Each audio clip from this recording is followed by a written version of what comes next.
po sa mga kamag-anak ko na nasa medical sila. Tapos, after nilang magtrabaho sa ospital, pupunta ng abroad. So, ako, iniisip ko na ganun din gagawin ko. Susundan ko sila kasi yun po yung nakita ko talaga. Nag-midwife po ako, nag-practice po ako ng midwife, tapos nagkaroon pa ako ng discrimination dito sa Manila. Kasi from province to Manila, nakipagsapalaran na sabayan sa mga graduate dito sa Manila. Ang hirap po. Kasi imagine nyo po, kulang na kulang po kami sa practice pagdating sa medical sa province. Mismo technology kulang po kami. So nung dumating po ako dito sa Manila, ang hirap po. Kasi sobrang laki ng discrimination, naiiyak na lang ako kasi imagine nung nag-clinical midwife po ako sa line-in, ang sahod ko lang po pangkatulong po, 5,000. Inaccept ko po yun kasi unang-una, kailangan ko po ng trabaho, wala pa po ako experience. So, nung panahon po na yan, inaccept ko, yung 5,000 na yan, makakatulong po yan sa family ko, maliit, malaki. Okay lang po yan for the experience para makapunta po ako ng ibang bansa. So, noong 2016, 2017, nagbago po ako, nag-aral ulit po ako. Kasi gusto ko nga po magpunta sa ibang bansa. Gusto ko po maging OFW. So, nag-aral po ulit ako ng vascular technician. Ultrasound po ito sa mga ugat. So, yung mga ugat natin sa legs, sa kamay, sa head, sa ulo, yung mga papuntang ugat natin dyan, yan naman po ang inaral ko. Kasi, yun nga po, iniisip ko na makakatulong para maging successful ako sa buhay. So, ang hirap pala. Akala ko, madali lang kasi i-ultrasound mo lang, ilalapag mo lang, i-ultrasound mo lang yung patient. Pero ginagawa ko po yan na nakatayo, 2 hours, minsan 4 hours pa po ako na nakatayo para sa ganitong amount. Para lang may maibigay po ako sa family ko. Una-una pala, sino po pala dito yung mga breadwinner? Yeah. May mga ayan, daming breadwinner. Palakpakan niyo po yung sarili niyo kasi sobrang proud po ako. Isa po kasi ako breadwinner, kaya yung gigil ko sa buhay, grabe po. So, ayan po, 2018 to 2020. So, paano ko naman po na-discover si Santi? Na-discover ko po si Santi dito sa pinsan ko. Ayan, nandito, saan si Upline? Ay, Upline! Sorry! Sorry, Upline. Dahil ang tingin ko, di ba? So, na-discover ko po, ayan, magpinsan po kami ni Coach Aris. Nakikituloy po ako sa kanila. Wala po kasi akong pambayad ng rent. Sabi ko, Coach, pwede po ba makituloy po muna ako sa inyo ng 1 taon? So, kapag kaya ko na, aalis na ako. Ngayon po, ginagawa niya po yung business. Di ba kung ano po yung ginagawa sa loob ng bahay, minsan na-adapt po natin.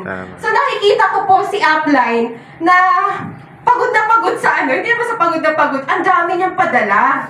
Tapos, nakikita ko, nanonood siya ng training. So ako, naririnig ko kasi doon nga ako nakatira. Tapos, habang nagtatrabaho ako, so sabi ko, pandemic po ako nagsimula dito 2020. Nung pandemic po, di ba, nagkaroon ng skeletal ang schedule, walang pasok, walang trabaho, ganun. So ngayon, sabi ni Upline, Mara, try mo to kasi skeletal naman yung trabaho mo. So ngayon, try mo to, maging admin ka muna, sabi sa akin ni Upline. Sabi ko, sige Coach Aris, hindi po talaga yan yung forte ko. Ang gusto ko po talaga mag-ibang bansa, maging OFW. Yun pa rin po yung nasa isip ko. So sabi ni Coach Aris, sige lang, mag-assist ka lang, mag-admin ka sa akin. Hanggang ngayon, hindi ko alam kung bakit dinala po ako ng sarili kong paa kay Santi. Kasi, sabi niya, di ba, mag-admin po ako. Ako po, sa kaka-admin ko sa kanya, na-adapt ko or napapakinggan ko yung training niya, nadadala ko po sa ospital. So, sa ospital po, nagdadala po ako ng produkto. Ini-introduce ko na rin na hindi ko alam na ginagawa ko na po pala yung business. So, ayan po, hanggang sa may nakakidala dun sa Santi Barley po. Kasi totally, ang Santi Barley, hindi pa, marami pa pong hindi nakakakilala. Kahit mismo doon sa ospital na pinasukan ko, ano ba yung barley binibenta mo na yan? ganyan. Bakit ba ikaw ay nagpapakapagod ka pa dyan, di ba? Nag-i-income ka na, binibigyan ka na ng hospital ng incentive, di ba? So, sabi ko, try mo lang yung produkto kasi nag-start po ako sa produkto eh.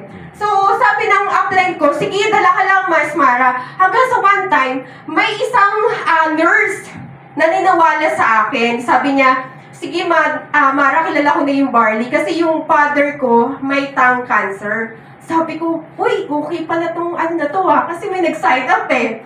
So sabi ko, pinagpatuloy ko po. Hanggang sa, sabi ko kay Coach Aris, sige Coach Aris, pinahiram niyo po ako ng puhunan. Ano po yung kanina na magandang packages? Builder! Builder. Ayan po. Sabi ng upline ko, sige, papahiramin kita ng 15,988. Eh ako sobrang kabado. 15,000 papahiramin mo ako. Ni piso, hindi ako nagkakautang. Parang ganon. So, sobrang laki no pinahiram niyang pera. So ako, natakot ako. Pero sabi ko, hindi kasi maraming maraming nagugustuhan yung produkto, maraming nagugustuhan yung, nagustuhan din ng mother ko, isa na rin yun. So nagtuloy po ako kasi nga, may nagpuhunan sa akin. In-start ko po yung business po dito, hindi po kaagad yung naghanap po ako ng i-build na leader. Wala po akong ganun, wala po akong mindset. So, nag-retail po ako. Ayan po, nakikita niyo po, sobrang dami pong kumukuha ng produkto. Hanggang sa dami ng produkto po na iyan, nag-invest na rin po ako sa mga trainings. Ayan. So, sabi ko, di ba, invest in training, may bayad o wala. Yan yung sinabi ko sa sarili ko na kailangan kong matuto, kailangan ko mag-aral. Kasi, di ba, parang sa ultrasound po sa akin, pag hindi ako nag-aral ng mga ugat-ugat, wala po ako maiintindihan sa ultrasound. Ganito din sa business. Kailangan natin magkaroon ng trainings para sa self-development and improvement. Kaya lalo na po dito kay Santi, palakpakan po natin ang Santi. Kasi imagine mo po, nagbibigay po sila ng libreng trainings po dito. Yes! Diba? So, ayan, if your actions inspire others to dream more, learn more, and do more, and become more. Imagine nyo po, dahil nag-trainings po ako, nagkaroon po ako ng idea pagdating sa business, sunod-sunod na po yung nagiging leader ko po. So, meron po ako, ayan, ang kagandahan po dito sa business po natin, hybrid. So, kung hindi po natin ma-assist yung ating mga customer sa malalayong lugar, may Zoom po tayo. Yes. Diba? Tapos may aeron pa tayong offline. So, ganyan kaganda po yung business natin. At isa pa, sa kagandahan, ano po pala, meron po pala akong mga business partner dito na sobra po ako na-inspired. Bakit din ako nagtutuloy sa business na ito? Ito po, si partner Dennis po. Nakilala ko po siya sa Lalamove Driver. Di ba, nakwento ko po, nag-retail po ako. May nakilala po ako Lalamove Driver. In-invite ko po siya sa Santi Business. Alam mo, isa na po siya sa pinakamalakas pong leader ngayon. Wow, congrats! So, bakit parang ayaw na po mag-mix? Ayan! Ay, sorry. Pag-ibak to. Ay, okay. Yan. So, ayan po. Yung aking leader na ito po, kasabayan ko po ito sa business. Nag-ano po ako, nag-start. 2020, may na-book po ako. Ito, si partner Dennis po. Lalamove Driver ko po siya nakilala. Hindi po kami magkakilala. Alam niyo po, ang kagandahan po sa business, di ba kanina nabanggit po ni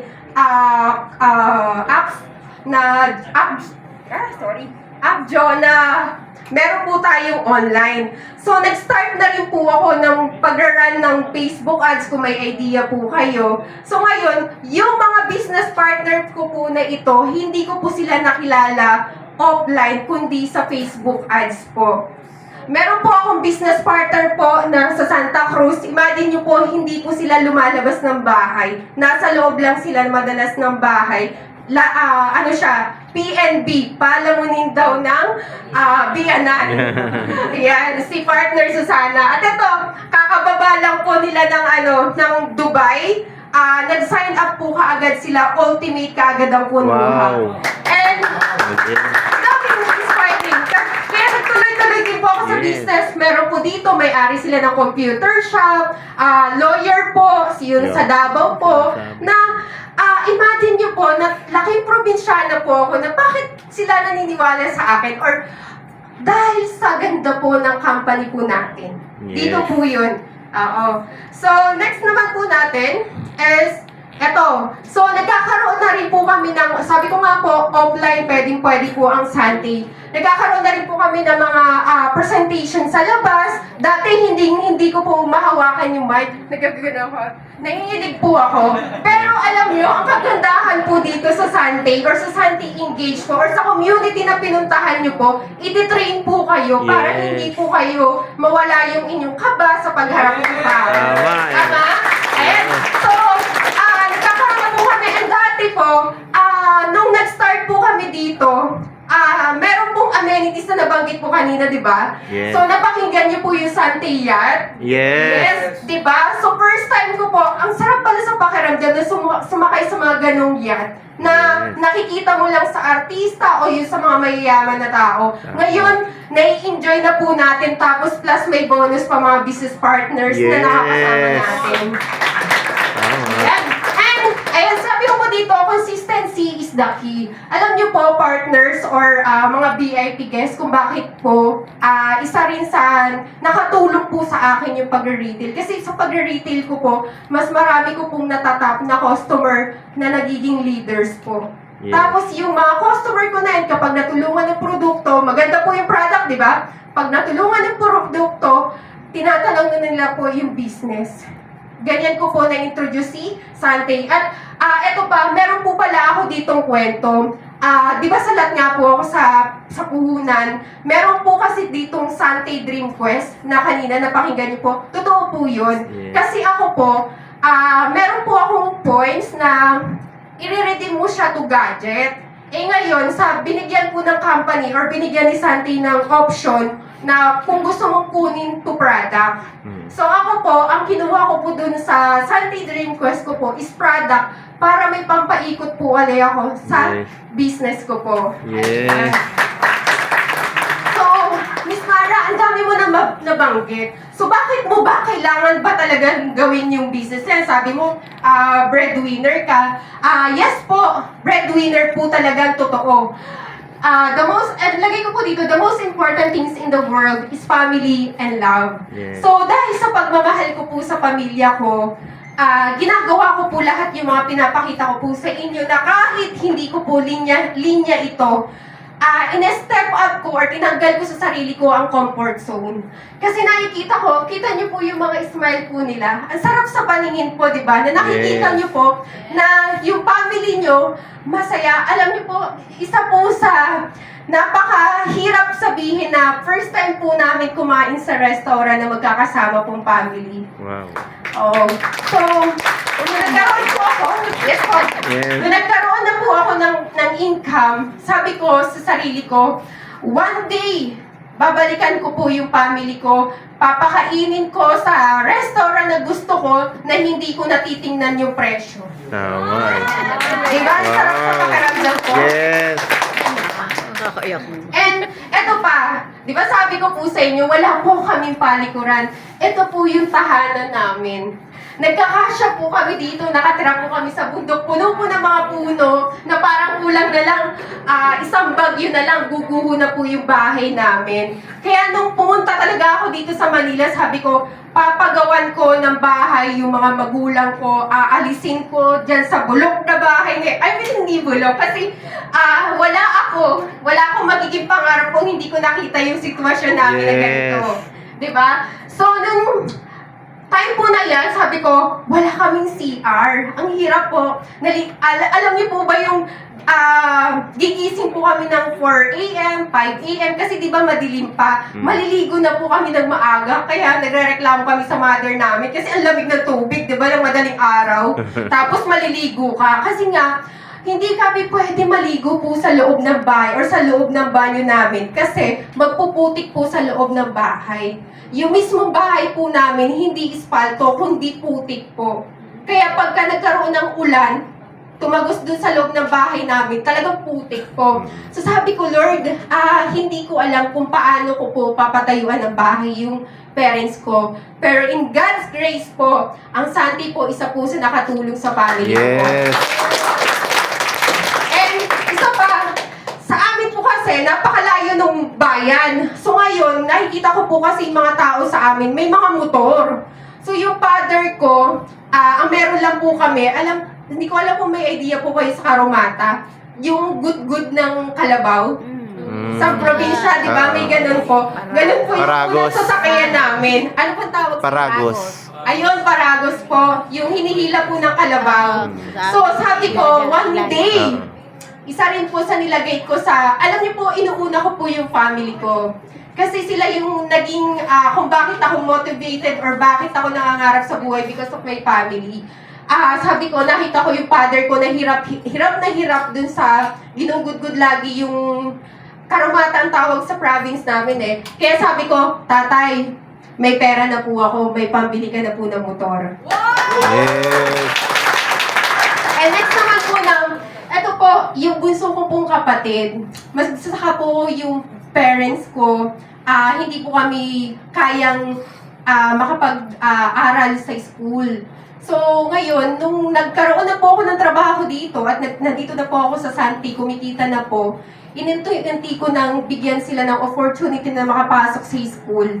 Pinag-graduate ko po yung bunso kong kapatid and also, ito pong kapatid ko sa college. Alam niyo po, minsan nagsiselos ako. Ako vocational lang yung kinuha ko. Parang iniisip ko po, vocational na lang yung kukunin ko para mabilis yung progress ng buhay. Kasi parang minamadali mo makagraduate, makatapos. Kasi nga, gusto mo kagad magtrabaho. So, nung napag-graduate ko po sila, parang sabi ko, ang sarap din pala sa pakiramdam na makita mo yung kapatid mo na nakaka-graduate sila ng 4 years sa college. Yes. And, syempre, totoo po yung sinasabi kanina na meron po ditong free travel. At first time ko pong makasakay ng eroplano, nung sabi ko nga di ba may nakikita po tayong airplane sa langit, parang sabi ko, paano kaya sasakay doon? Di ba parang nag-i-imagine ka. Pero ako po, ang sinasabi ko po, tuwing nakakita po ako ng airplane, one day, makakasakay din Yes. ako dyan. At binigay po yan ng libre. Wow. Oo. So, nakapunta na po tayo, ang inyong likod, nakapunta na po ng Singapore, na libre, di ba? Malaysia, Asian Cruise. Ito pa, grabe, hindi ko aakalain na ang isang probinsyana makakasakay ng malaking barko. Yes. Grabe. So, South Korea, na dati parang sabi ko, nanonood lang ako ng mga Korean movies, pero ngayon, ay, na-enjoy ko na, South Korea. And ngayon, qualified din tayo sa travel. So, alam niyo po, partners, hindi lahat dito smooth ang magiging journey niyo po. Oo. May struggle din po tayo. Huwag ka lang mag-give up. Alam niyo po, isa ito sa aking deepest why or kung bakit ako natutuloy pa sa business na ito or bakit pa ako nangangarap dahil sa mother ko po. Yung mother ko talaga yung dahilan kung bakit talaga ako nagtuloy-tuloy sa Santi bukod dun sa produkto para din sa health ng mother ko po. Yung mother ko po is namatay na po last 2021 po. So, maaga po siyang namatay na. Sabi ko, Lord, hindi mo man lang hinabaan yung buhay. Nandito na ako sa peak na kaya ko nang mas bigyan ng opportunity or tulungan yung magulang ko. Kaya, alam nyo, partners, kapag andito na kayo, nandito na rin naman tayo, di ba? So, gawin na natin ang lahat para kung kayo, may gusto po kayo, katulad ko po, ang regret ko po sa buhay, yung hindi ko pa mas natulungan yung magulang ko. Kasi, hanggang sa, bedridden, yung mother ko na stroke, nagdialysis, sabi ko, grabe, ang binigay na challenge sa akin noong 2021. Tapos, ito pa, pinakamasakit po sa lahat, naiwanan po ako ng $250,000 na bill sa ospital. kasi gawa ng ICU. Opo, kasi nasa ICU po yung parents ko. Pero sabi ko, hindi po ako mag-i-stop kasi nakita ko na po kung anong future ko kay Sante. Alam niyo po, na itong kalahating milyon na bill ko po sa ospital, nabayaran ko po siya ng 1 buwan. Wow. And, di ba may nabanggit si Mentor Jong Marie na pwede po kayo mag-income ng dollar? Yes po, na-experience ko na po dito. Yes. And nilagay ko nga po dito, 6 years employed. Income per month ko po 5,000 to 7,000. Pero kay Sante po, 3 years ko kay Sante, 7 digit na po ako. Wow. And meron pa po, ito po, meron po kasi ditong nag-announce na yung cheque, inggitera po ako. So ngayon, sabi ko, gusto ko rin magkaroon ng sariling cheque. Alam niyo po, parang 1 week ko po, sa cheque po na ito, 130,000 income po dito po kay Sante. Wow. Binigay po ng Sante po ito. And, syempre, hard work pays off na. Sabi ko nga, nung estudyante po ako, hindi po ako masipag mag-aral, hindi nga po ako mahilig magbasa. Pero dito bibigyan po kayo ng awards. And, ang inyong lingkod, naging top 24 Sante earner pa po. Wow. And syempre, di ba, travel qualifier na uli kami. At hindi po lang yan. May kasama na po akong business partner. Yes. Di ba? So hard work always pay off as long as you believe in yourself. Tama? Yes. Sino ang next na gustong sumama sa pre-travel ni Sante? Ako! Diba? So, alam niyo po, di ba sabi ko nga po, ang priority ko po is yung family ko. Hindi ko po naisip yung sarili ko. Nung okay na po yung family ko, binigyan ko naman po na rewards yung, hindi naman po masama, di ba, bigyan ng rewards yung ating mga sarili. Kasi tinrabaho naman po natin yan, di ba? Yes. So, reward yourself for your hard works. Alam niyo po, itong relo na to, binabalikan ko lagi to sa mall. Sabi ko, mentor, ang ganda ng relo, pero hindi ko pa alam kung kailan ko bibilin yan or hindi ko pa kayang bumili niyan. Parang iniisip ko, yung pera na yon, ibibigay ko na lang po sa family. So, one time po, nagpunta po kami sa mall ni na mentor, nag-sale uli. Sabi ko, mukhang napaparamdam na naman itong relo na to. Binili ko na siya in cash. Wow. Check niyo na lang po kung magkano siya. So, and isa pa sa rewards ko, meron po kasi akong, nakasalamin po kasi, 12 years po kasi ako nakasalamin.